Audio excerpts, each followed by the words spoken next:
in the room. Bucks lose it tonight. 120-113 to the Golden State Warriors. Come on in the room. A little Bucks After Dark edition tonight. Doc is our doctor, right? So gives us our medicine in our room. We are live. Justin. Yeah. Me and Justin in the building. Doing a little late night post game for you. Won't keep you long. It was a 120-113 loss for your Milwaukee Bucks. Come on in the room. We'll get at you on the Twitter at OnYourTeachQs973 if you want to do that, and we'll talk about it. Talk about this loss, talk about what happened to the Milwaukee Bucks, and then if you want to at the in the chat as well, we'll get at it. 120-113. James Moore, you're absolutely right. He says, come on in the room, hit that like button before you sit and get comfortable. I like that. Ain't that right? Before you get comfortable, before you sit down in your chair, before you turn on what you're supposed to turn on, right? Go ahead and hit that like button for us. Again, we know a lot of you guys will. It's late. It's already 12:38 on the East Coast. So it's 11:30 if you're in Central Time Zone in Milwaukee. So I know some of you guys will check this out on replay hearing this. So we got some stuff for you too. 120-113 is the final. Ray JP says, read my tweet for tonight. Your name is Groovy. Okay, I'll look for it. And yes, Richard, we will talk at the end, at least for a second, about Trae Young. That's the big news tonight in a 120-113 loss to the Golden State Warriors. Let's do a recap. Giannis, 34-10, goes just under 31 minutes tonight. 34-10-5. 15-22 from the field. 2 of 4 from 3. Kept hitting his celebration. But here's, and I never get mad at the I never really get mad at the free throw shooting from Giannis. I understand it. Sometimes it just doesn't hit, doesn't work for him. And tonight was one of those nights, right? Like tonight was one of those nights where the free throw line it didn't go down, right? And you've seen some of these games where it has gone down. He was 2 of 7 from the line tonight. Came into tonight shooting 78% from the free throw line in the five games that he's been back from injury. 2 of 7 tonight from the free throw line in a 7-point game. Now again, I'm never gonna be one of those guys that looks and goes, you lost by 7 and Giannis missed 5 free throws, 5 points. I'm never gonna be that guy that does that. But I'm just pointing out 2 of 7 was a rough night from Giannis tonight. He couldn't get the free throw shot going. He was a +3 tonight. 34-10-5. AJ Green, 11 points, 2 assists, 2 rebounds, 4 of 8 from the field, 3 of 6 from 3. He was a +1. Really didn't get himself going to the second half. Hit a couple shots there in the second half that I thought made his night good. Outside of that, I thought he was average to maybe a little bit below average. It's not like he's stopping anybody, not like he's doing anything. You've really got to hit threes. I understand some people are going to say, well, the gravity of AJ Green. I get some of that. I understand it. But at the end of the day, you got to hit shots. Like, you can talk about gravity all day long. You got to hit shots to be out there on the floor. And you have to make an impact because, again, for as much as people, and again, these are I get the quote unquote smart people who like to use calculators to tell you how basketball is played. AJ Green's a guy who defensively, again, we talk about it, tries real hard. He's in position a lot of times, but guys hit shots over him. And they don't have to be great guys, average guys. I mean, D'Anthony Melton, it's an 8-9 point game. You trying to get stops, 7-point game. You trying to get stops to finish this game out. D'Anthony Melton giving you step back, 20-20 hezzy pull. Boom, shot clock, hitting it. So, again, I try not to get on AJ, but if you're going to give up, same thing with Bobby Portis. If you're going to give up buckets, you got to get stops. Like, he's not as bad as Bobby sometimes. But again, I'll give it to him in the fourth quarter. Hit a couple threes, made himself serviceable. Thought Miles Turner was good. Thought he could have played more. 13, 2 rebounds, 3 assists, 4 of 8 from the field. But again, for him, he's got to get rebounds. There was one in particular, I believe, in the first half where there was one in particular in the first half where Podzinski jumps right over him and just tips it out. Second chance point. I think it ended up being a 3-point that was hit. Rollins 16, 7 and 4, one steal, 7 of 13 from the field, 2 of 5 from 3. KPJ, a lot of people gonna not like. I see some people already in chat talking about KPJ. 15, 4, 9 assists, 1 steal, 7 of 12. So he shoots basically 60% from the field, 1 of 3 from 3. He does have 5 turnovers. He had 4 in the first half. 4 turnovers in the first half. Got to clean some of that stuff up. Obviously, you can't have 5 turnovers and be my point guard. But the crazy thing is they came in like a 2-minute stretch. Like three, I think 3 of the 4 turnovers he had in the fourth quarter, in the first half, came in the 2-minute stretch at the end of the first half in the second quarter. Like, I think KPJ, to me, he had like 2.5 bad minutes of basketball. Unfortunately, there were 3 turnovers in the 2.5 bad minutes, but it was 2.5 bad minutes of basketball where I think he had back-to-back turnovers. I think one was live ball, one wasn't. But KPJ's not the reason this team lost the game. I'm gonna tell you why they lost. They lost. Now Golden State ends up hitting 4 more threes than Milwaukee. That's why they lost the game. To me, they lost the game if you want to count rebounding as well.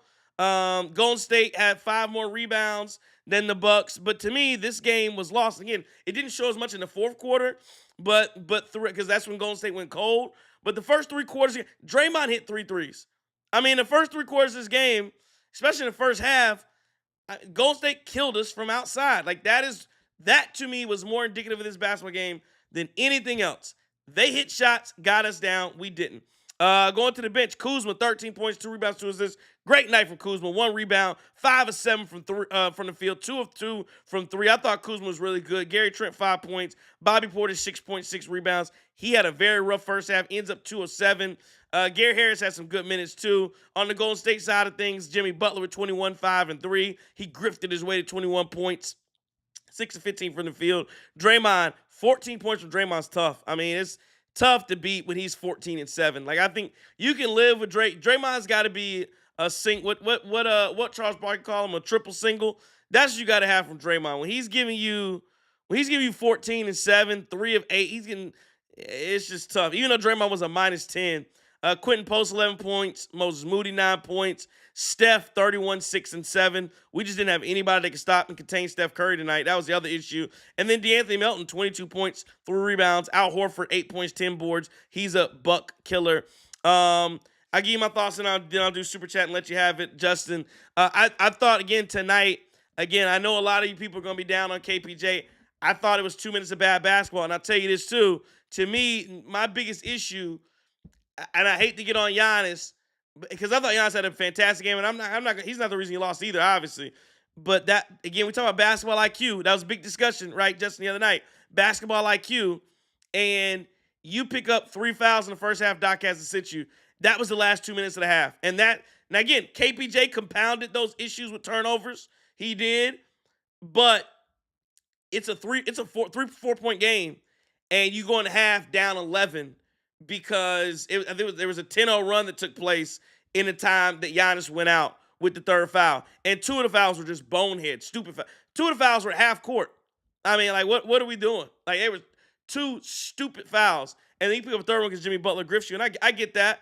But you cannot you're already on a minutes restriction. You can't take yourself out of the game by being in foul trouble. And Giannis did that. And in those 2 minutes, the Bucks melted down. And they didn't play good basketball. And it just so happened those were the 2 minutes that we talked about where KPJ played a bad stretch of basketball. He turned the ball over. So again, 4 turnovers in the first half. He cleaned it up, had 1 turnover in the second half. But I'm just not gonna ride it. I know you guys listen to people on Twitter. They did this with Kuzma. Let me tell you what people do, Justin. People fixate and focus on one, kind of like Bobby Portis, Doc Rivers. They fixate and focus on one guy, and every night it's one guy's fault. Because that's the easy thing to do is we're gonna blame the same guy every night. Same thing with Kyle Kuzma. Again, you have people coming in that's why some of the stuff in the chat, I disregard it. Because we had people every night last year come in here, Justin, and tell and scream and holler about how Chris Middleton was better than Kyle Kuzma, and it was a terrible trade.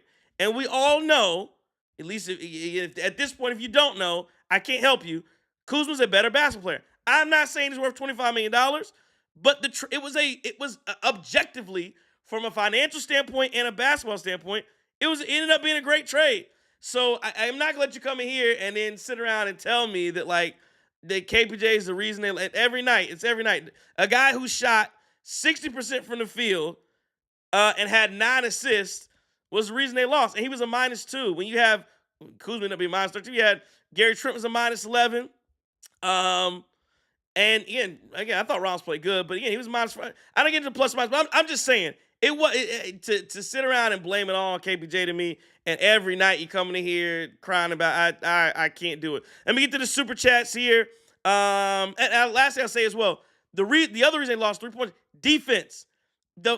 Defensively was not good enough, and I get it from Steph Curry. I get it, but because Steph and Giannis kind of matched each other. Steph goes for 31, Giannis goes for 34. Cool, superstars cancel each other out. Your issue is I got 22 from DeAnthony Melton, I got 21 from Butler, I got 14 from Green. That's where your issues lie, and the Bucks really couldn't match that. Like even Kuzma matches the Green, 13 points for him, but it was too much. Straight line drives to the basket, nobody there, 3 points wide open. Some of that was Steph's gravitational pull. We talk about Giannis' gravitational pull all the time. Some of that was just Steph getting off screens. Some of the screens I thought were illegal, but it happens. But I honestly, I really wasn't mad. I really wasn't mad about tonight. I'll talk about it a little more. But let me get to the super chats, then we'll let Justin give me his thoughts. Matthew Adlar, super chat, appreciate it. He says, I'm effing done with KPJ. So here we go. I count at least 8 times tonight he completely ignored Giannis opening the paint on the roll, doing way too much with the ball. I disagree. Again, he had 9 assists tonight. I disagree. I think some of this is the only thing I'll say on this, Matthew. I think that some of those passes you think are just so open in the lane, I don't necessarily know that they are. I thought on that last shot, I think the Bucks were down 7. There's a minute to play. I thought KPJ could have took a better shot, or I thought he could have passed that. That to me was objectively. I didn't like that possession, down 7. But what I'll say is, I think because I've seen how bad we are trying to pass the ball down to the post, and I'm just talking about everybody included. I think those plays are a little more open, not as open as you think they are, and I think that if they end up in a turnover, you didn't blame KPJ for turning the ball over. That's what I think would happen in those scenarios. Let me see here. NYC Randy super chat says, team got a bunch of fake shooters. Got to get Giannis. Got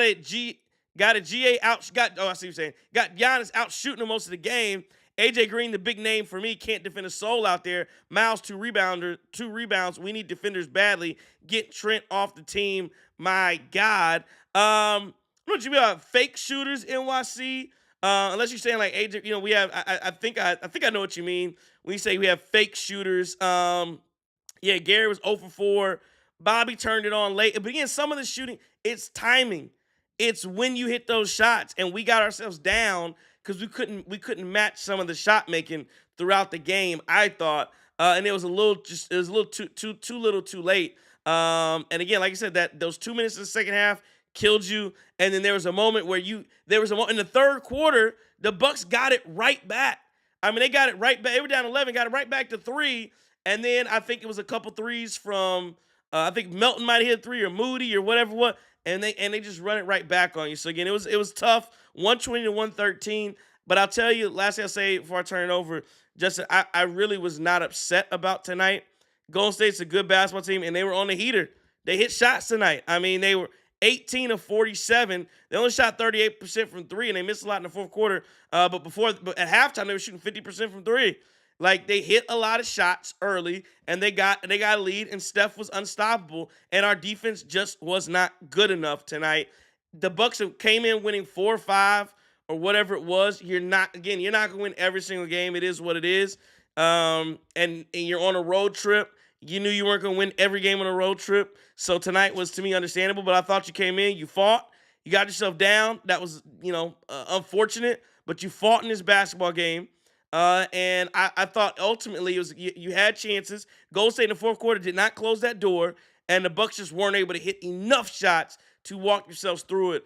They should have played that fourth quarter like they should have played the fourth quarter. The Bucks won it by 9, 31-22. The first quarter was 31-31, a tie. They didn't gain any ground in the third quarter, lost it by 5, and of course we know what happened in the end of that second quarter. They had their chances, they did not convert, and you chalk this one up and you move on. That's what I saw. Just what you see.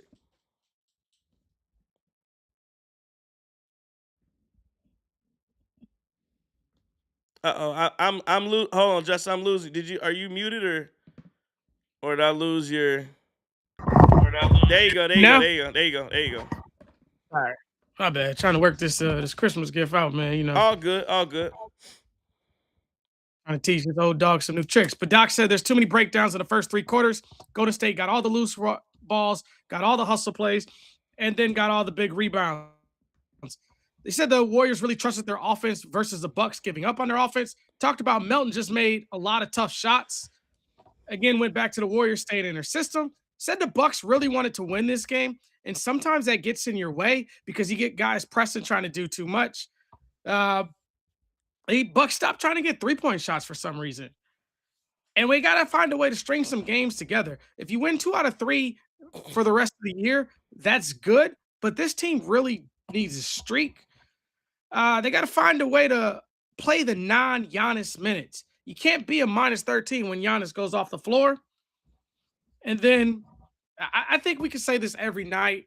Tonight might have been one of the most egregious nights. Doc went in a veteran. Someone asked him a question about veteran teams and how they can, talked about the chippiness. You saw Draymond trying to get in Giannis's head. I think Draymond is absolutely trashed on the basketball floor. He's going to mess around. He's going to get somebody hurt doing some of the stupid stuff that he does. But anyways, veteran teams try to get away with a lot of things, and they're able to do that. Talked about the refs, how they did not even look at the flagrant foul in the first half on Draymond. Yeah. Then talked about Scoop getting a technical foul, and Draymond's waving his hands all night, cussing at the referees. No tech tonight for Draymond, though. Imagine that, right? That's such a great point.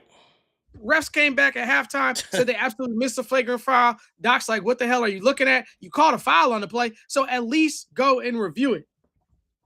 It's just absolutely astonishing, man. I think we could literally come in here every single night and complain about the referee. Refereeing is atrocious. I mean, we watched Damian Lillard for the last 2 years. We thought that the grifting was done in the NBA. Maybe that tape, instead of going to the league about Lillard, it should have been about Jimmy Butler, because he flops, draws more calls, and does more BS than anything I've seen. Rollins, KPJ down there getting hacked. I mean, I could go on and on about it. What I also saw is I saw Bobby lost on defense tonight. I saw Kuz lost on defense tonight. The Warriors kept switching to get Jimmy Butler matched up with Bobby Portis. The one thing Bobby did do well when he guarded him, allegedly guarded him, was he did not foul him. But other than that, man, it was tough. I mean, Steph is absolutely amazing. These guys frustrate me, though, man. I really get frustrated watching Jimmy Butler play basketball. I despise the man. I hate to say that he went to Marquette. He's just a clown, man. He's not good at anything. Best thing, this dude. How many points he had tonight? Jimmy had 21. 21. He had 13 from the free throw line, I'm gonna guess. He was 8 of 9 from the line. I mean, that's just horrendous, man. And I mean, but we're never gonna get it up. You talk about and you look at baseball and stuff like that. And people talk about going to this robo umps and stuff like that. I'd love to see it in basketball. I mean, just you'd call it down the middle. I think Miles tried to get into it a little bit tonight, had some bright moments, but we need a complete game. But it's not a horrible loss. I mean, some of those games earlier on in the year, I think we get blown out and stuff like that. But it is what it is. Yeah, no, you say it is what it is. Man, Al Horford 10, and 6 assists. Like that's tough. That's tough to compete with. When you have production from the bench like that. and the Bucks bench had 6 assists as a unit together. Yeah, I agree 100% on. I agree 100% from your assessment from Doc Rivers on. We know Draymond Green. He played for whatever reason. He's allowed to play by a different set of. He is. You talk about clowns. Mhm. Like he is like the ultimate class clown, where he is allowed to do things that nobody. It's almost like he's so bad. He's the kid that's so bad in school. He's the kid that's so bad in school to where if the teacher said something for every little thing he did, you be there all day long.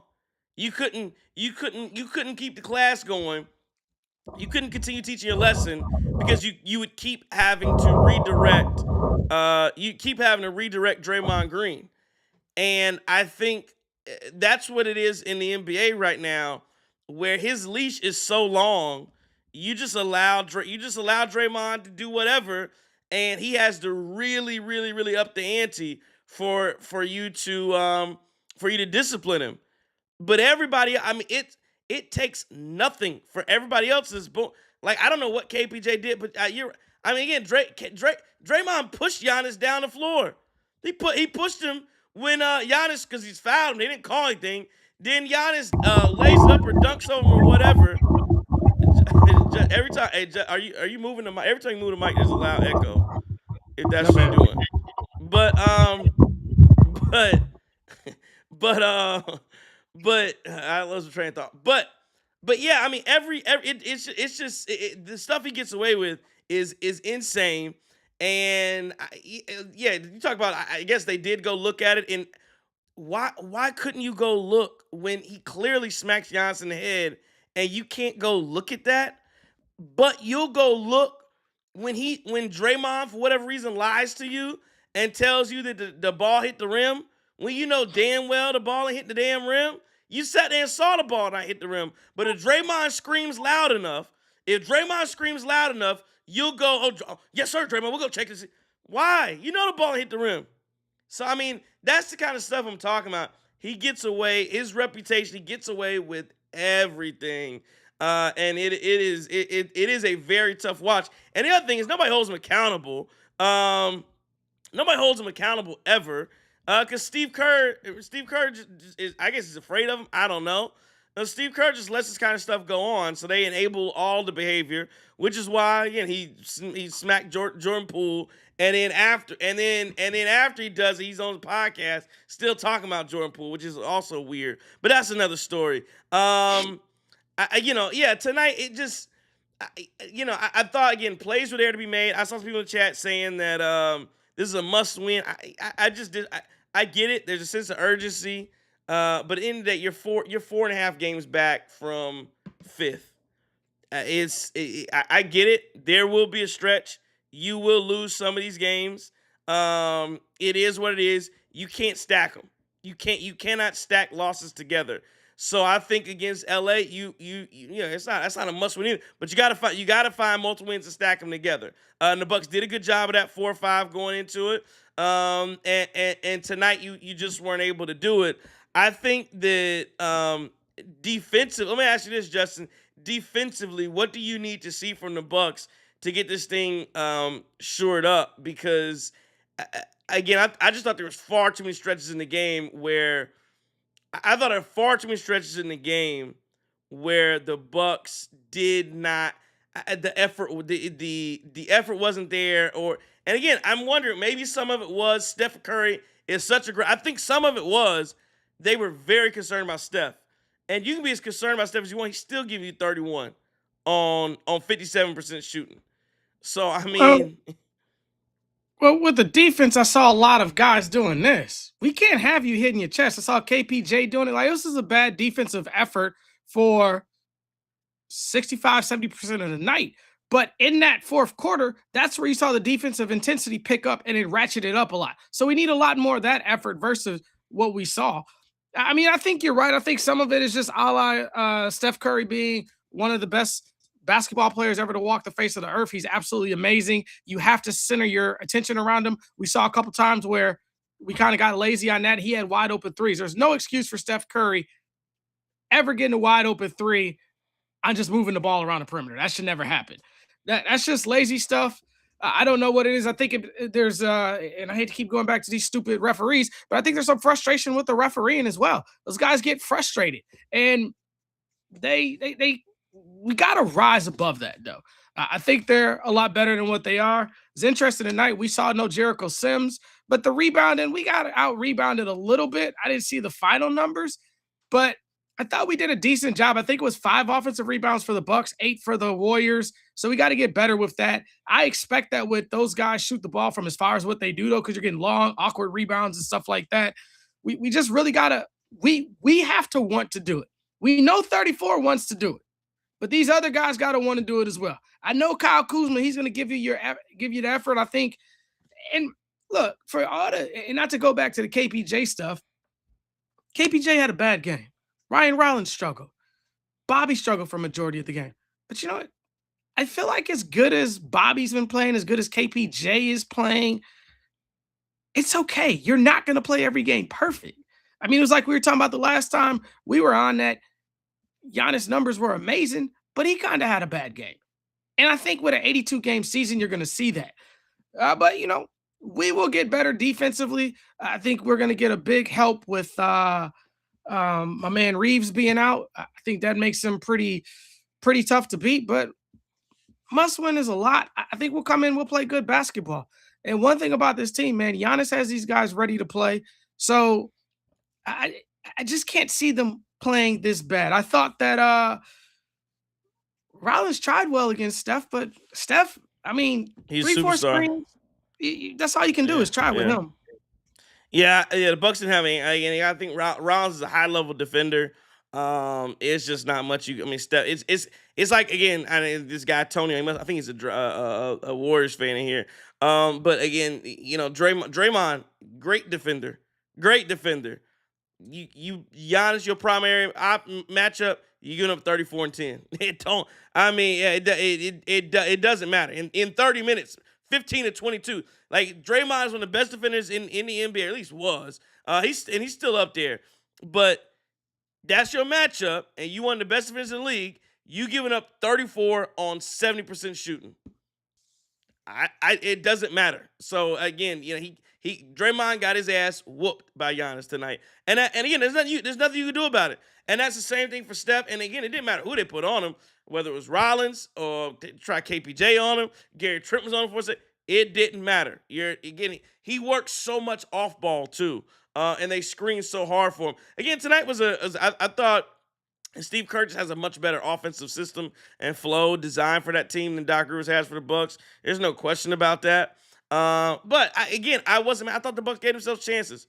The defense wasn't good enough, but you gave yourself chances. And in the fourth quarter, you know, Golden State went cold, and you just got yourself down a little too much to get yourself back in game. NYC Randy Super Chat says, no, we are paying Miles Turner $27 million a year. He's giving us a Quentin Post stat line. We was better having a hustle guy for $20 million less. He is ass. Is the hustle guy you talking about Sims or and there I saw some people in the chat talking about Sims and him not playing and where his minutes gone. Well, basically Giannis returned. That's why the Sims minutes have gone away. Giannis has returned, and I think Bobby's been playing very well over the last 6 weeks or so. So it's tough to find all those minutes for another big to get in. Because again, he's either taking away minutes from Kuzma or Portis, and again, Kuzma's only getting 20 minutes, and Portis got 23 minutes tonight. So whose minutes are you taking away from as a big? It's either Miles, and Miles only got 25 minutes. So where are you finding those minutes for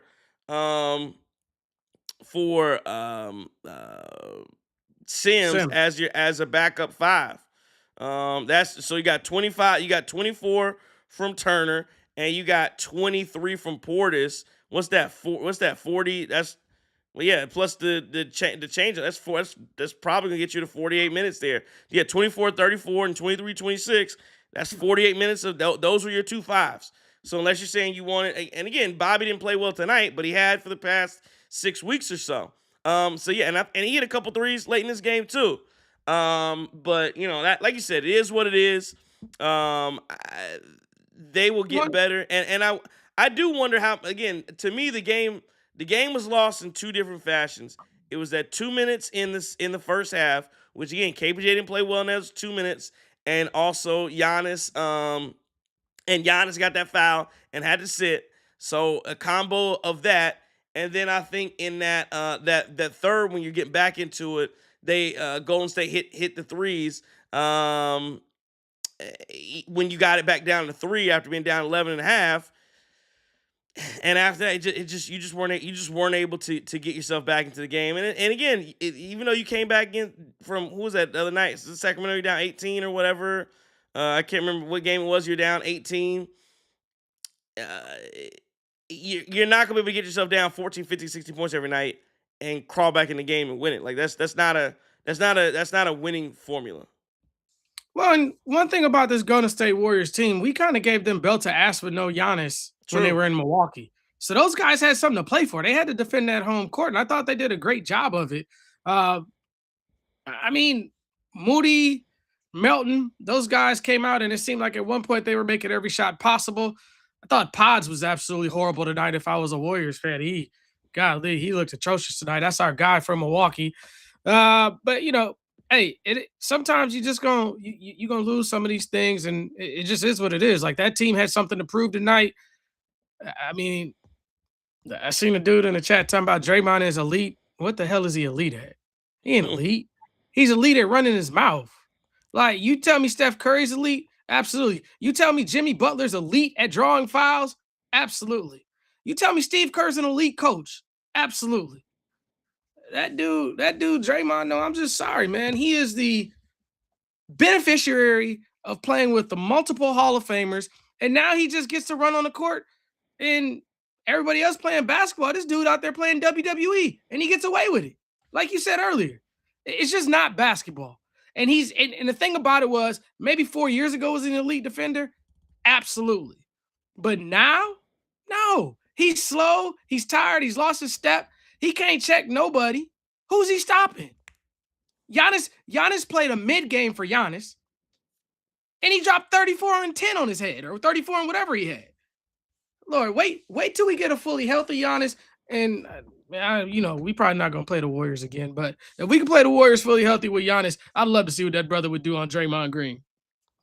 Yeah, and I think it's somebody else in the chat just now. I think it's says Mark Gomes says Giannis has played 35, 40 minutes a game for this team to have a chance.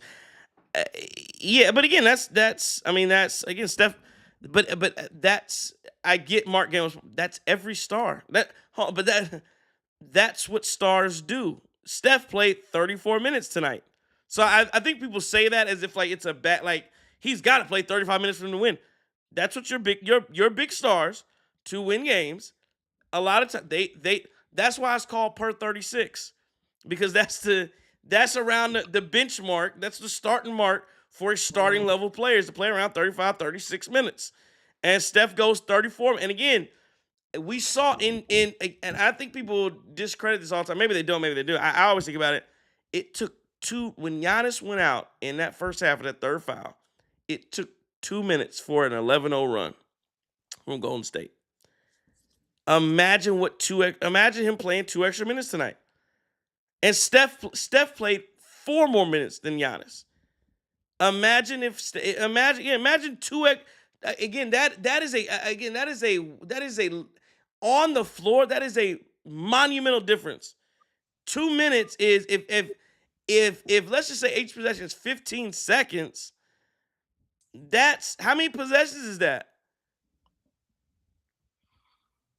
That's at what? It had to No, I be ain't got at him. least. I'm just saying that's six, seven, eight. That's 8 whatever it is. Like I'm not good at math. That's 8 possessions that can tilt an entire game. 2 minutes of on court action. So I'm just saying that's my whole point. Is Giannis got to be smart in that. You got to be able to stay on the floor. It's about when things happen. And again, from a timing perspective, the desperation did not come into the fourth quarter. Again, I don't know how much of that was us versus how much of that was Golden State. just missing. But we weren't able to take advantage, and that's how the cookie crumbles, as they say sometimes. Man, we just need to ask the chat one thing because I mean, KPJ is probably your second best player on this team. Rollins maybe third. Gary Trent Jr. gave you nothing tonight. Miles wasn't as horrible as what the chat says. I thought he made some good shots down the Yeah, end I and stuff like don't, that. yeah, I agree. I don't think it was as bad as the chat's saying. I thought But he was okay, but again, he doesn't. He 2 rebounds. It's getting to the point though where I can I be mad at something somebody's not gonna do? Like, can I be mad that are we beating a dead horse here on the rebound? Like can we come here every night and go, man, Miles didn't rebound? Yeah, like no, I would love for him to be 13 to 7. I would love for that to be a baseline, something like that. But yeah, he's just not gonna rebound a basketball. It is what it is. the chat for everyone saying that Doc should be fired off of this game or whatever you're saying. And what would you have done differently? And then Mark Gomes, Giannis didn't go to the bench because of the third foul. He went to the bench because of, I don't know what basketball you watch, brother. But when you got 3 fouls with 2 minutes and some change left to go in the second quarter, you're going to the bench and your game is downhill. You have to go to the bench. That's why you saw Giannis not closing out on the wide open dunk that they got off the missed free throw and stuff like that because he was so conscientious about not picking up a foul. That's just basic basketball right there, though. Like, come on, bro. Yeah, and and maybe if Giannis didn't have administration, maybe in a must win game, if you will, Doc would roll the dice, maybe. But I mean, yeah, when you pick up that third and you're on minute restriction, yeah, it's tough to compete with. All right, yeah, I'll take anything else because we're gonna be obviously quick tonight on the late nights, 1:15 in the morning. So we could talk about this all day long.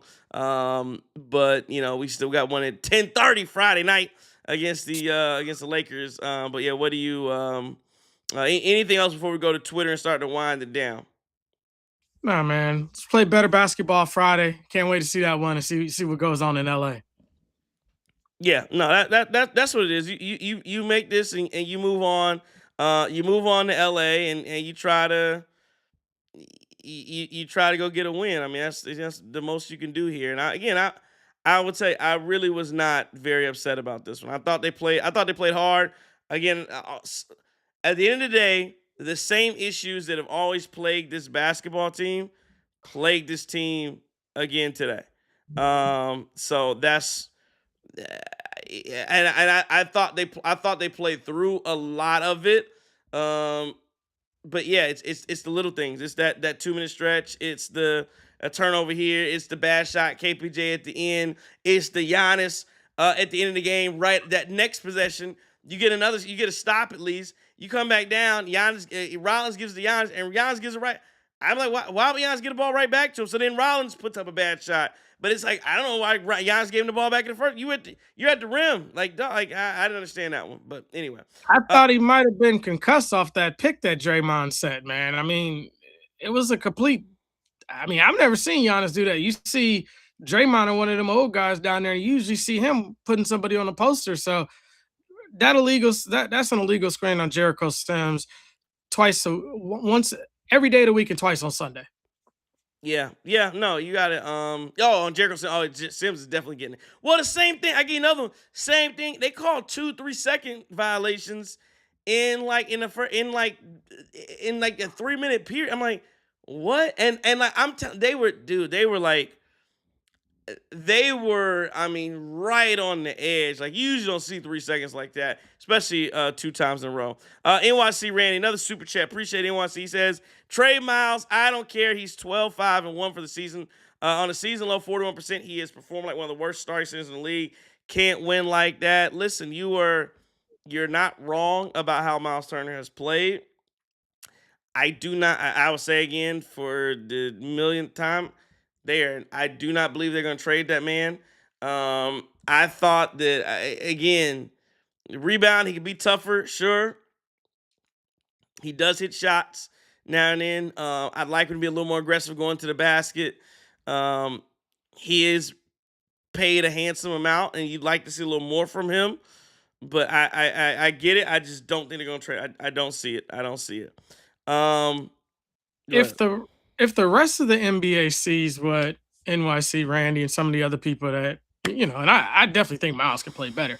But if they see Miles for what he's doing, underperforming what he's done the last 6 to 7 years, I mean, what do we? I mean, it gets the same thing that I'll ask you when Bobby was struggling, when Kuzma was struggling. If all these guys are if these guys are struggling, what do we think we're gonna get for him?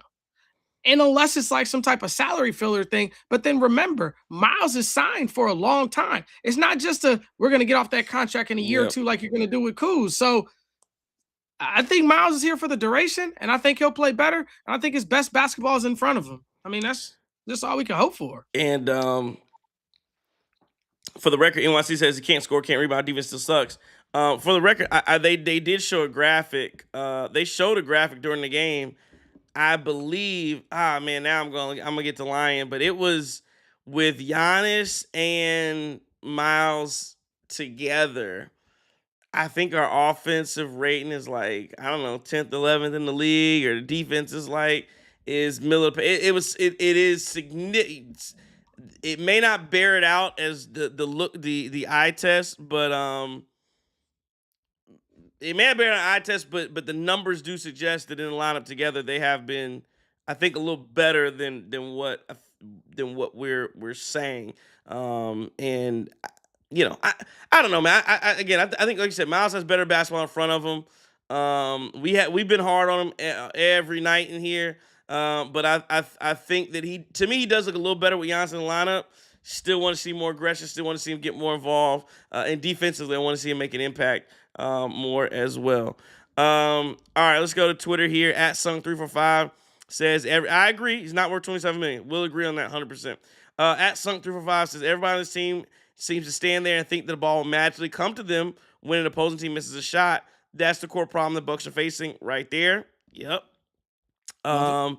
AZip70 says, just once I'd like to see a single player or coach show one iota of emotion like they care. Minimal effort all around. As you say, I disagree with that. Careless or lazy basketball, I agree with that. Does anybody even care on this team? I'd love to see anybody, including this inept coaching staff, to act like they care. I disagree that they don't care, don't show effort, don't show emotion. I disagree with that 100%. Are Mhm. they careless and lazy? Do they play bad basketball sometimes? Bad IQ? Yes. Yes. But I disagree that they're like, just like the other thing with, like, oh, they're careless and lazy. Or that they don't care. If you don't care, you get down 18 to Sacramento, you pack that in. You for what? What's the point? So no, if you Mhm. don't care, you ain't battling back to get in the games. They've done it multiple times. So I disagree with that. And just remember, KPJ and Ryan Rollins, especially Rollins, those are young basketball players. I know KPJ's 26, 27, but he hasn't been in the league because of other things going on for a minute. So we got to have some grace and some patience with him, because I'd rather take these lumps in January and have these guys ready to play when April and May comes, hopefully. At Steely Dan Sucks says, I think he said Doc's got to go. Don't matter who they get deadline. The team owners clearly picking Doc over Giannis. Let's Oh. see. At Cookie the Best 711 says going to ignore the trade deadline this year for us. There's not a single non-top 5 player in this league that can help us when we have Doc Rivers and his band of merry morons on the coaching staff, John Horst included, because Doc actively coaches losing basketball nightly. At J Phil in Texas says 34's IQ highly questionable tonight, and AJ Green's got to go to the bench. Last one, I was looking for the guy. I can't remember his name, but I don't see his tweet anywhere. NYC Randy says on Twitter, says this team is ass.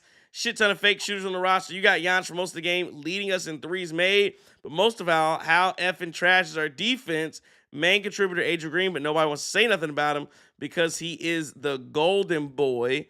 And this is the last one I do. At Chris_Bucks34 says, a loss is a loss, but the fight was there, even when it looked to be turned to a blowout. Warriors offense reverted to the garbage it's been this season down the stretch, and only really held on because the refs still falling for Butler's grifting antics.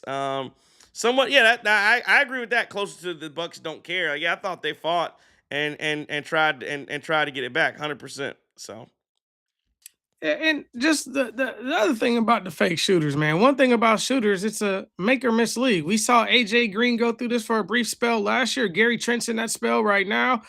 I mean, we see Giannis do it at the free throw line. It just happens. It's part of basketball. I mean, I wish we could make every shot that we should make, but we're just not. And these guys are going to continue to turn the ball over because they're going to try to make plays. But for every one of those bad turnovers that you see a wraparound for Giannis to Miles in the first half for a dunk. So just be patient, man. Give them a chance to get it together. We saw what Gary Trent Jr.'s highest level is. We're seeing what his lower level are, and he's going to get better. I believe all these guys will get better, man.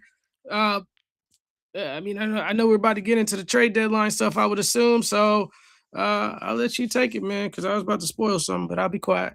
All right. Well, before we do that, let's go to game balls tonight. Who you giving me a game ball to? Um, Definitely ain't Draymond. I usually don't give it to the other team, right? You can do whatever you want to do. I don't. Yeah, sometimes you don't. I usually don't. It really pains me to give it to someone else. I really want to give it to Giannis. I really want to give it to Kuz.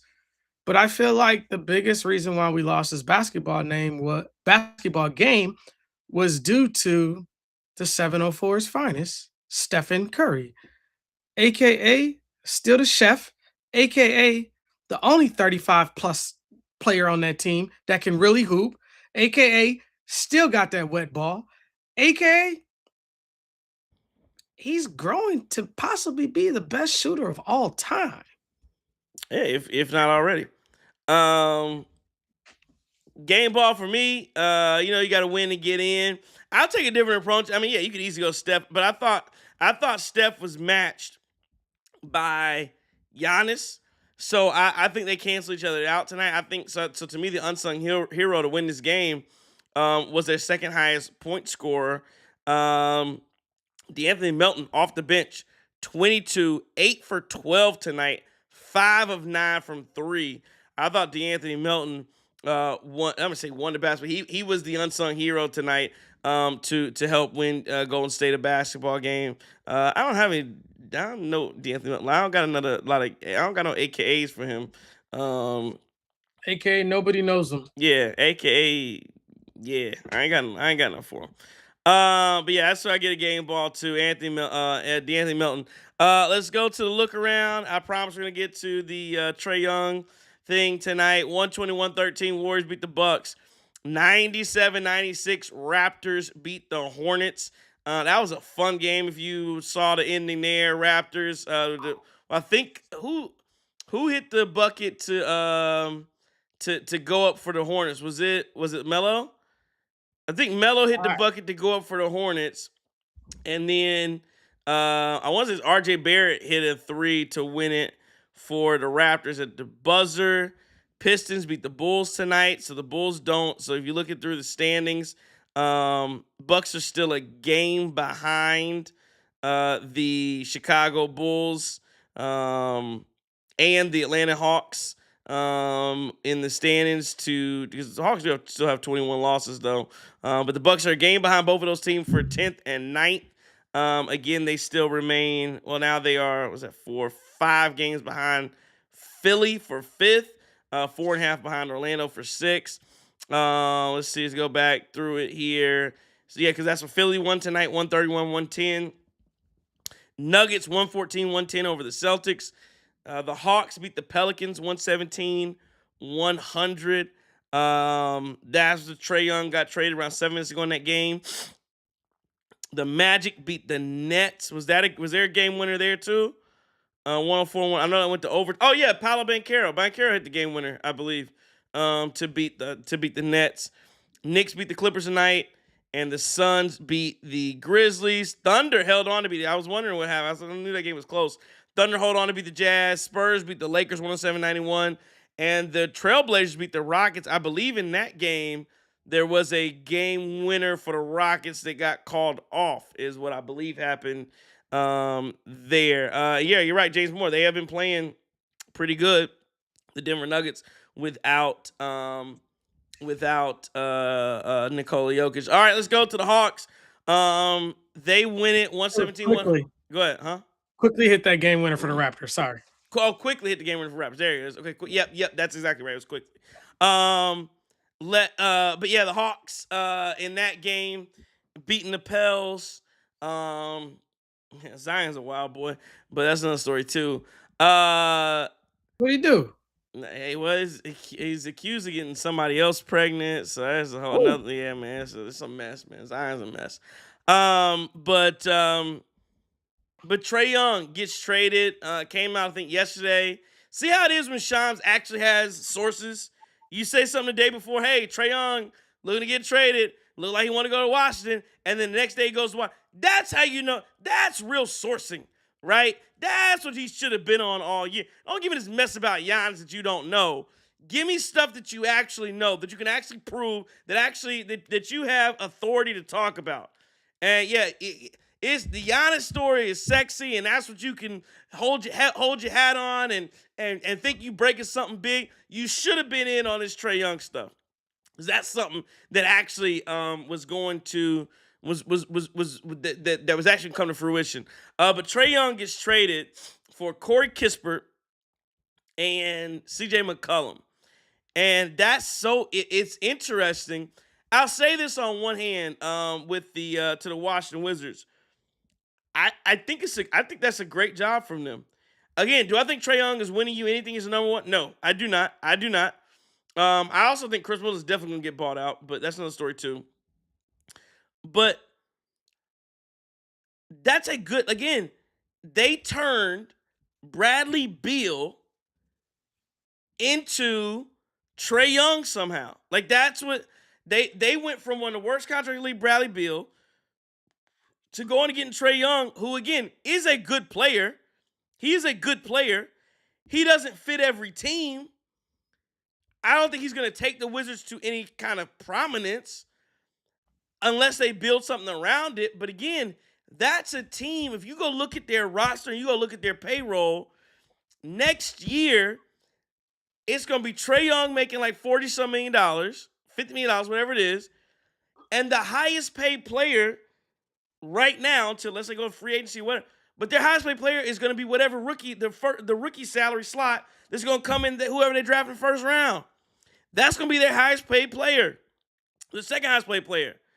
So I mean, it's really not a bad option. It's good. I think, for Atlanta, I mean, I'm sure they're probably kicking themselves they aren't able to get. I mean, you got a guy like of Trae Young's caliber, you're giving away for basically nothing. Outside of the fact you didn't want to pay him anymore. I'm sure you would have wanted some kind of compensation from draft compensation. You don't get it. But at the end of the day, I mean, the player didn't want to be there anymore. You weren't going to extend him. And you had what let me see what did he have left on his, let me just see Trae Young's contract. I'm just curious what he had, where he was at here on his deal. So yeah, he's in the last year of $46 million, make $46 million, and he had a player option to make 48, which I mean I guess he's gonna opt into, but his whole point is he wants a long-term deal.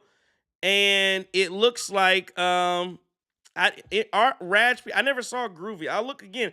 I didn't see Groovy. I'll look again though. I'll look. I didn't see it. But $49 million coming in as a player option. He wants an extension. He wanted to go somewhere and give him an extension. And Washington's gonna be willing to do that. I'm not mad at it. I'm sure Trae Young doesn't probably want to be in Washington, but they're the team that's gonna give him money and going to give him that big deal. And, more power to him. And Trae Young, I still think he has good basketball left in him. It's going to be up to Washington to see if they can put something around him that can reasonably compete. But I'm not mad at that, especially from Washington's standpoint. And I think if you're Atlanta, you think you weren't going to extend him anyway. You think you've built something without him, and clearly so far it looks like it's it looks like it's going well. Yeah, I think it's clearly Jalen Johnson's team now. Yep. And I think that's a good thing for the Atlanta Hawks. I mean, one thing about those gentlemen down there in Atlanta, they didn't hold on to their prized possession or the face of the franchise for longer than what they had to. I feel like Trey at one point, 4 or 5 years ago, he's in a consideration for top point guard in the league, give or take, whatever the case may be. I think he was like 20 plus points, 10 plus assists. Like he was getting buckets and he was doing the ice trade to the fans in the garden and stuff like that. And now when you look at Trey these past 1 to 3 years, you're seeing a lot of injuries. He's not available. And then when he does come back, the team kind of regresses backwards. So kudos to that GM. He made the move that sometimes is tough. I mean, we saw it here a lot with Brooke. We saw it here a lot with Chris. We saw it here a lot with whatever player from that championship team was, and they didn't hold on to those strings.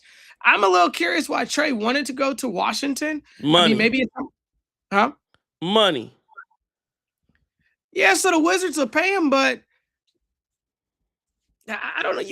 You have to have pieces around Trey in order to see the ice Trey come back out if that comes back.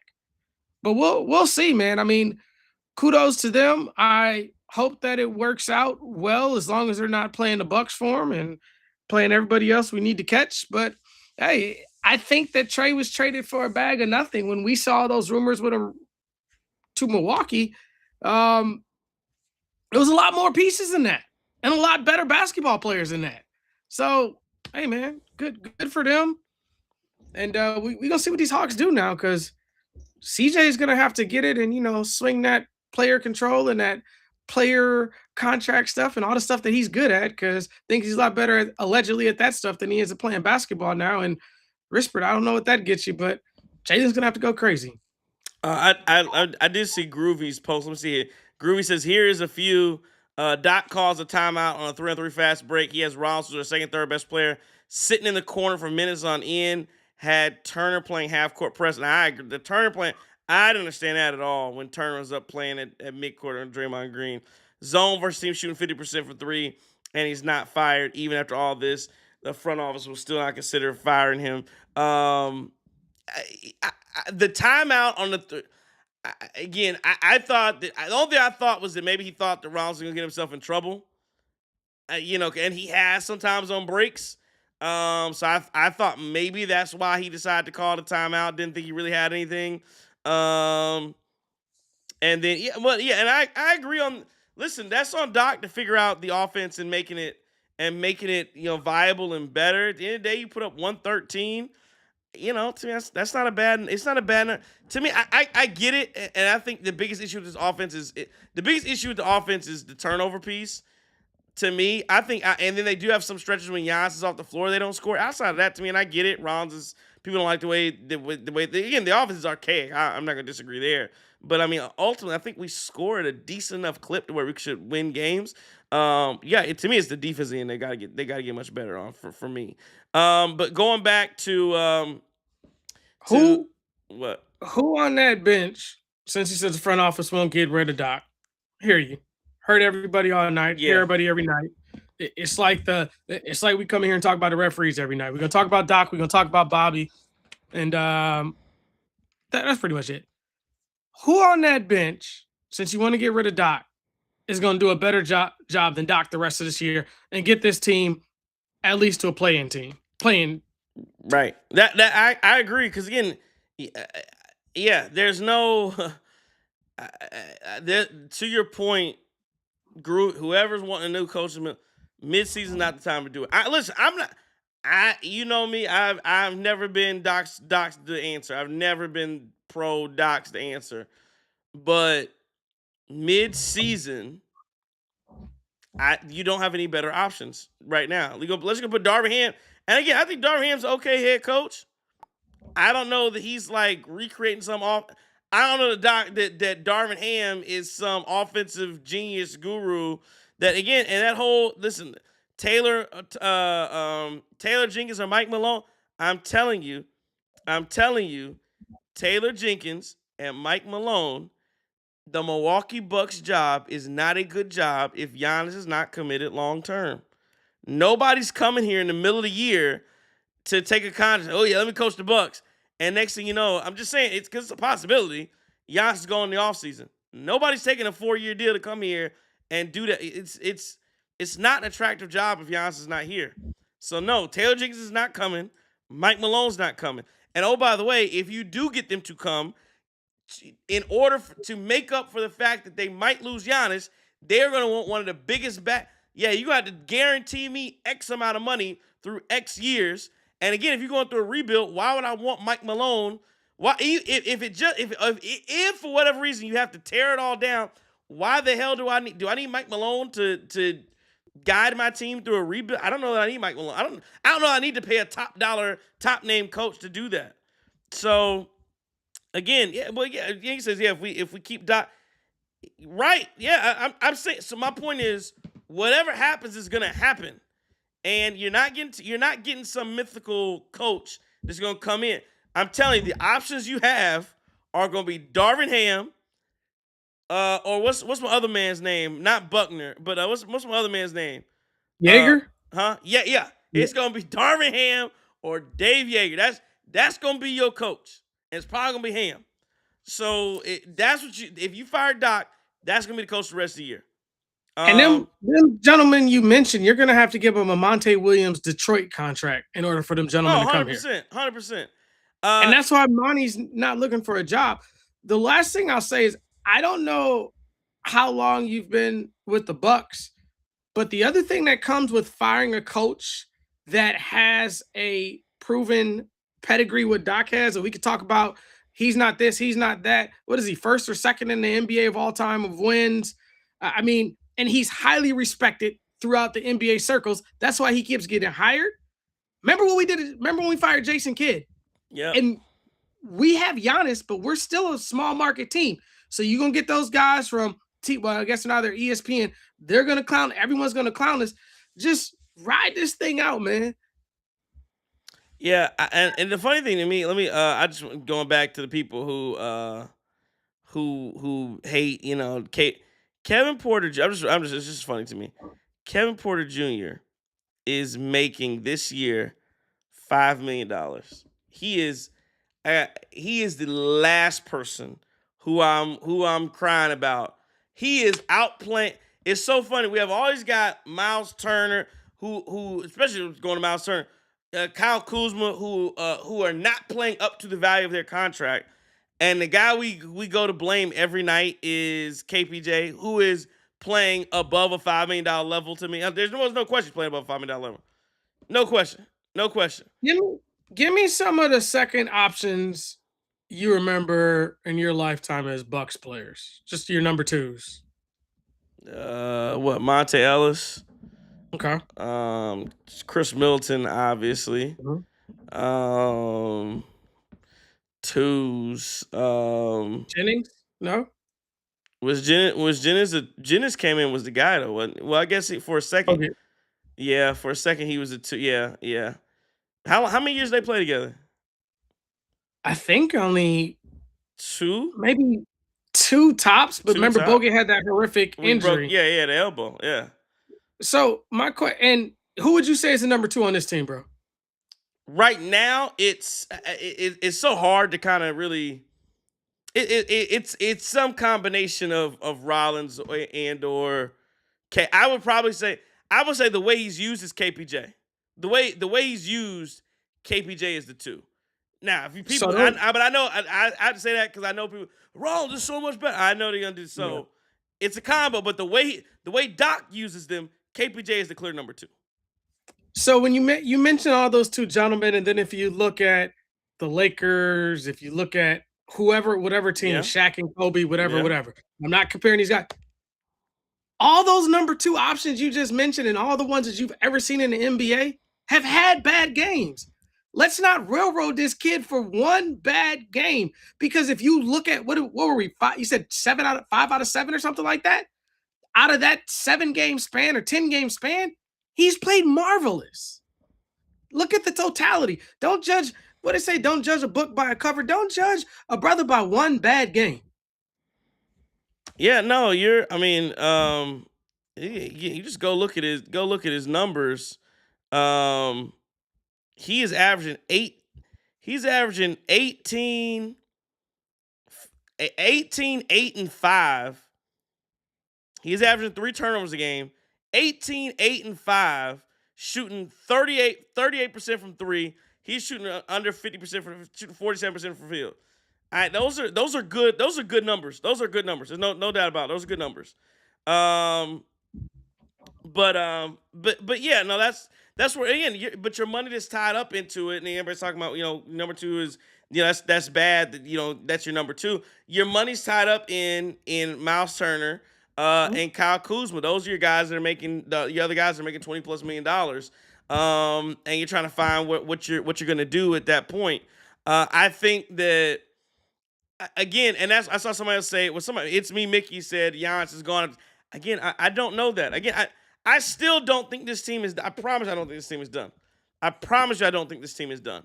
I really don't think this team is done. And again, I remember I heard I don't know if it was Zach Lowe or what's the man's name Windhorst was talking about it, but at the end of the day, and we'll see. John Horst is going to do something. John Horst is going to make some type of a trade. We know that. How big of a trade? We'll figure it out. At the end of the day, whenever you put this roster, they just got to get themselves to the dance. And if they can get themselves to the dance, and I get it, Detroit's a good team, and Boston's playing well, and New York Knicks, I'm telling you. And again, the Bucks may lose the series against any one of those teams. They absolutely could. I'm not saying they're going to. Do you think anybody in Milwaukee, if Giannis is healthy, do you think they're going to be afraid to? Let me ask you this: against another team that's 10th in the East or whatever. I'm just making this up. Who do you think has a better chance of going into Detroit and winning a 7-game series? The Chicago Bulls or the Milwaukee Bucks? It's a rhetorical question. Everybody's gonna say again, not whether they win. I'm just saying, everybody's gonna say, "Oh, the Bucks they have a shot." Because all you need, Giannis start going crazy. Because again, Giannis gonna be playing 40, 42, 43, 44 minutes. Oh, the Bucks will have a shot. And the difference this year is going to be, hopefully, that they are, because we still have not, again, I get it, team's not great. You just gotta see him healthy.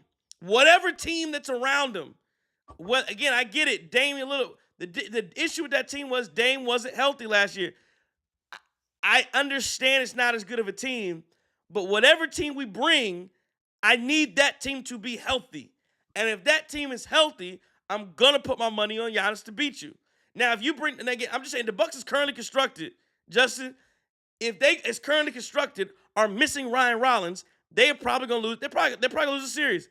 If the Bucks is currently constructed are missing Kevin Porter Jr., they will probably lose the series. If the Bucks is currently constructed are missing even Miles Turner, you're not going to win this. Because again, I get it. He's not the best or whatever, but that is 12 to 15 points and at least a presence inside that you're going to miss. So I'm talking about as currently constructed, you still have to bring a healthy team to the battle. And if you can do that, they're not going to, again, whether they win is regardless, they're not going to be scared of beating the Detroit Pistons. They're not going to be afraid of New York Knicks. They're not going to be afraid of any team if they come up in the playoffs. That's all. That's all I'm saying. Yeah, no, you're absolutely right, man. And you always bet on the way I look at it, you bet on the best player in the series. That's usually who the series leans to. Well, that's old school NBA. That's who it used to lean to. We've seen different things happen this year. When you're saying all that, it just made me think about Miles last year in the playoffs. And I know Doc and the coaching staff saw that because they eliminated us. But I go back to that game when Tyrese tore the Achilles. Miles still played a good basketball game when he left the floor. We got to figure out a way to unlock some of that stuff with Miles to get Miles to play better basketball, man. Last thing about Miles, man, there's some stuff that we don't see as fans that clearly this team is grasping around him and pulling from him. And we can say that he's this, he's soft, he's this, he's that. I'm not gonna argue with that. Sometimes I agree, sometimes I don't. That man got to the finals last year.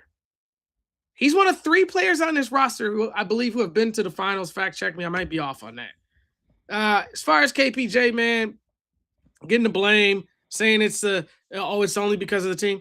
His brother was putting up buckets when he was a Houston Rocket before he got his stuff too. So don't sell that man short. I did want to kind of ask you about some of these trades, man. I know we talked about a little bit from the NBA standpoint, but what are your thoughts? You seen a lot of the what's your boy Anthony Davis, big Packer fan from Chicago? I'm of the mindset that, and again, I think that everything is John Horst is going to be in on everything. He's looking at everything. I heard that he called there's a rumor that he called the Suns on Jalen Green. Of course, the Bucks were checking in on Trae Trae Young. Yeah, so they were checking.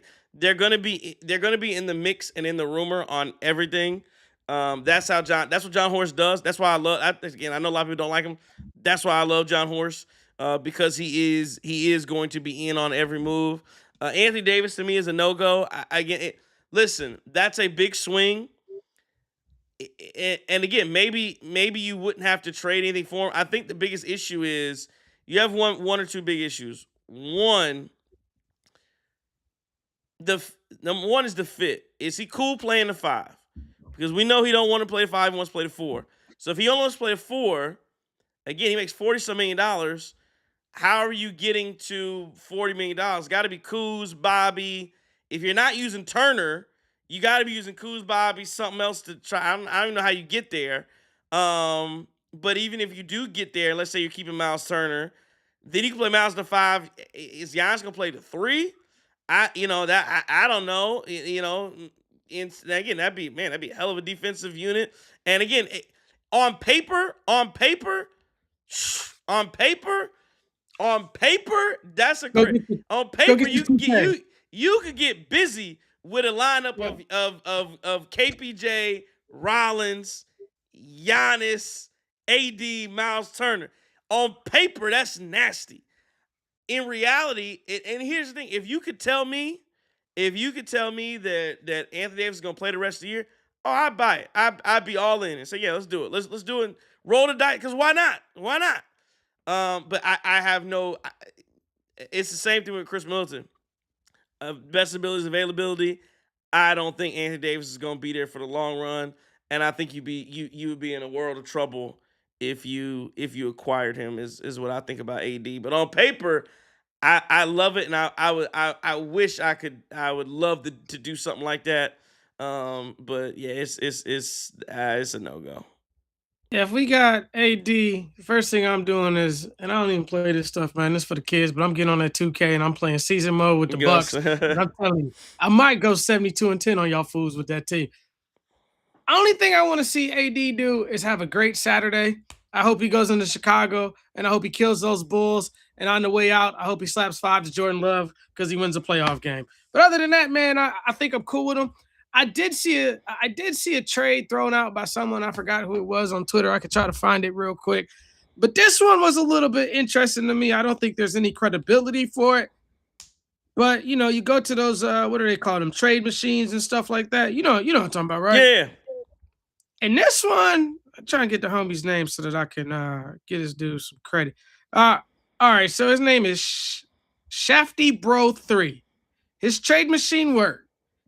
It was Bobby Portis, the 2031 first-round pick, a 2032 pick swap to the Charlotte Hornets for your boy Brandon Miller and Musa Diabate. Say it again. Say it again. So it's Bobby, our round 1 pick from 31, a pick swap at 32 for Brandon Miller and Musa Diabate. Why would Charlotte do that? Well, that's why I said it wasn't any. I didn't think there was any credibility to it or any truthfulness. But if we could, oh boy, I'm gonna tell you this. I said it on Twitter. You build that man John Horst a statue tomorrow if you Yeah, can pull that trade off. yeah, if you could pull it off, I'd be down for it. I just don't. I don't see why Charlotte would want any parts of. Let me say this now. Let me say this. I can see Charlotte wanting Bobby Portis. I could see that. I could see that. I could not see them trading away Brandon Miller for him. I would not do that if I was Charlotte. Um, but yeah, I mean, here and I see like everything. Everybody's always talking about MPJ. And I guess MPJ is a target. Yeah. Here's my only thing about MPJ, and I like him. Here's my only thing: just recognize the MPJ that you're seeing with Brooklyn is not the MPJ that you will. I'm just being honest. The MPJ Right. that you're going to get in Milwaukee is going to be more similar to the MPJ that he was in Denver, which is and some of this is Doc. So he is going to stand around and shoot threes. That's going to be. He's not giving all the freedom he gets to play with in Brooklyn. He's not going to have that here. He's going to be what AJ Green is now, just taller and can defend a little better. And you're going to be asking him to do other things.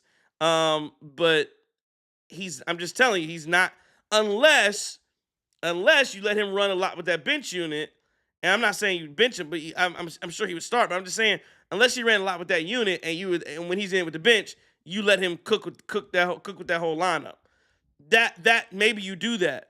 But outside of that, I'm telling you, in Doc's offense, he's going to stand around, and every now and then they're gonna run a couple plays for him to get a 3 up. But for the most part, he's gonna be standing around shooting threes. The question is, are you willing to give up a first round pick and and Kuz whatever? But yeah, are you willing to give up? Really, are you really giving up a first round pick for for him to stand around and shoot threes? Maybe he's what I just don't know. I just hope people don't have this thought in their head that, because let me I just want to see what he's averaging. Go ahead. I just want to see what he's averaging. Go ahead. Well, I think if you do Michael Porter Jr. for Kyle Kuzma, I think you're going to go to see the roles completely switch, and I think you're going to see Kuzma go to Brooklyn, and he's going to play very similar to what MPJ does. The only reason why, and giving up first round picks, I mean, how long is MPJ under contract for? Well, I have to look that. Hold on, let me look that up, man. Well, is it long enough? So my question would be: is it long enough to build around him for the future?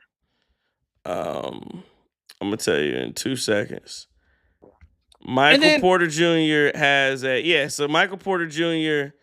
No, he would be next year. He's gonna make $40 million. Damn, I don't know he's gonna make. He's gonna make $40 million next year on an expiring deal. He'll be an undrafted free. He'll be an unrestricted free agent in 27. So you would have him under contract for next year. So I guess the thing is, then the team would go to MPJ and Giannis for as long as Giannis is here, and I guess you build around those two. And this is with the likelihood that Giannis stays. One thing to keep in mind, though, and can't kid ourselves on this: before Giannis, nobody wanted to come to Milwaukee. We were a small market. We are what we are.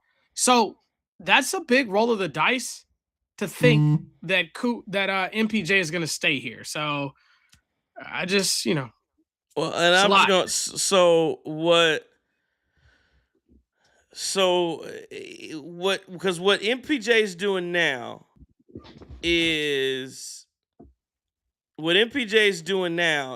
20. He's averaging 26, 3 and 7.5 rebounds on shooting 40% from 3, shooting around 50% from the field. That's 26 points. That's big time. When he was in Denver, however, and I'll just go from 22 to 24, 17 a game, 16 a game, and 18 a game before. That's gonna be, to me, that's gonna be around what he is. He's gonna be what we hope is the Middleton replacement, but he's not gonna do as much as Middleton does, and that's gonna be your problem. King Kings, yeah, I know what he can do. I'm telling you in the offense what he's going to do here. There will be minimal of all of that There'll be minimal of getting to the middle and there'll be minimal of that stuff. What he's gonna do is stand around and shoot threes. Now again, and it's up to him if he wants to drive off that and do some of the little things that we see AJ Green do sometimes. But AJ Green, he wants to shoot that three ball, and then he's gonna and the hope is that he's gonna be more consistent and in doing all those things, and he's gonna be able to play defense and grab rebounds. So again, I'm just saying, is missing out on another first round pick for a guy who, again, I'm assuming you're gonna have to extend him because why would you give up a first round pick for a guy that's going to leave you in 2 years? I don't know why you do that. So, and I agree. Inco Sands says I feel MPJ would be more consistent than what we got. You're probably right. Again, my question is that enough? Is that enough to give up the first round pick? Yes, he'll be more consistent than Kuzma. He will score at a higher rate than Kuzma. He will hit the three at a higher rate than Kuzma. He will draw more attention than Kuzma. Defensive-wise, I think Kuzma does a good job, and I think he will rebound a little better than Kuzma as well. He will be much more aggressive because he's much more confident in his own game than Kyle Kuzma. Agreed on all fronts. The question is it enough for a first-round pick? And that's what we'll have to see. No, yeah, spot on, man. Big roll of the dice. And look, we don't have any picks until the next decade. So got to be careful with that stuff too, man. Because eventually, at some point, even if he stays the duration of his career, that hair gonna start falling out. Them ankles gonna get a little bit more tender. He gonna get older. Talking about 34 here. So we're gonna need somebody young and fresh to build around in order to continue this playoff level basketball, what we've experienced these last 10 to 12 years. And if you've been here long enough, you got to realize, you got to remember, the eighth seed was a blessing with Herbert Cole. Rest in peace. Yep. Yeah. No, 100%. And so hopefully we will. Hopefully, and I still have faith. I still have faith and confidence in these guys, man. I think they'll. I think they'll. I think they will get out of the play. I think they'll be at least the 6th seed, but we'll see. They are gonna have to play some better ball. And again, we'll see what John Horst cooks up, and if that works. All right, we gotta roll. Man, it's almost 2 a.m. over here, so I gotta get to bed.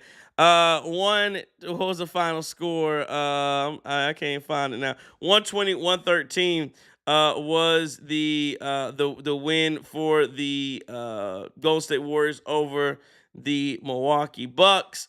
Any final words on the loss, Justin? Hey man, even in these dark days, stuff like that, I think that what my boy Tim Allen say, smile Milwaukee, the world will smile back at you.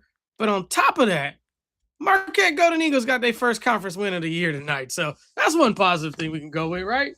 Yeah, no, absolutely. They got one. They did get a dub. So good deal for Marquette. Chris, Let's go ahead. Chris King, Dayton boys, they cooking. That's a well-oiled machine right there. There you go. Young City says only is up. I work remote.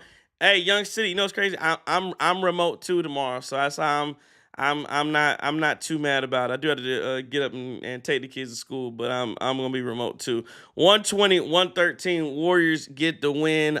We appreciate everybody for joining in and staying up with us. Late night Bucks After Dark edition, 2 a.m. on the East Coast, man. You guys could have been anywhere in the world, but you're here with us, rocking out, talking Milwaukee Bucks basketball in a loss to the Golden State Warriors on this West Coast trip. So that's fun. Talking all things Trae Young, talking trades, all of that stuff. Man, it's going to be fun.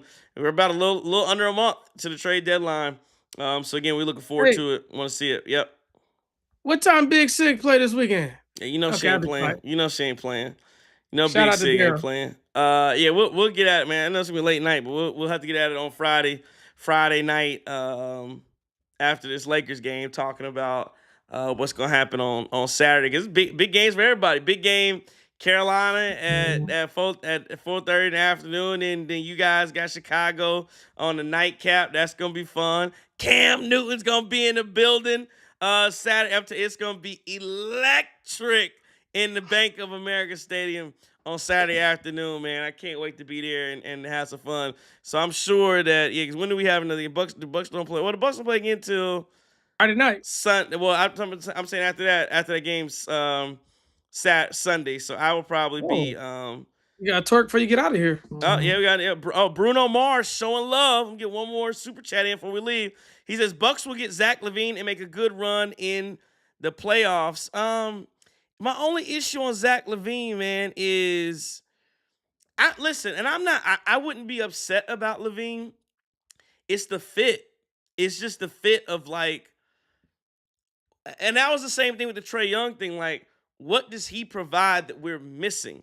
And again, when I look at what the team's missing is defense, rebounding, hard-nosed players doing dirty work. Zach LaVine's just another guy that can go get 25, 30. Like, that's like, do I need another guy that can do that? I mean, sure, he would help.